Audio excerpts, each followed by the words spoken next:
చాలా కాలం క్రితం ప్రపంచం ఇంకా అనలాగ్ కాలంలో ఉంది. మనుషులు లేఖలు, టెలిఫోన్ ద్వారా మాత్రమే మాట్లాడేవారు. అప్పుడు అమెరికా మరియు సోవియట్ యూనియన్ మధ్య కోల్డ్ వార్ కొనసాగుతుండగా, ఒక పెద్ద భయం, శత్రువు మన కమ్యూనికేషన్ సిస్టమ్ను ధ్వంసం చేస్తే? ఆ భయమే ఇంటర్నెట్ పుట్టుకకి కారణమైంది. అమెరికా రక్షణ సంస్థ ARPA 1969లో ARPANET అనే ప్రాజెక్ట్ ప్రారంభించింది. మొదట 4 యూనివర్సిటీలను కలిపి మొదటి డేటా నెట్వర్క్ ఏర్పడింది. అదే చరిత్రలో తొలి digital communication.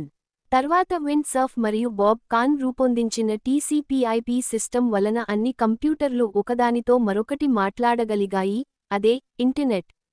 1989లో Tim Berners-Lee World Wide Web సృష్టించడంతో ఇంటర్నెట్ సాధారణ ప్రజల చేతుల్లోకి వచ్చింది.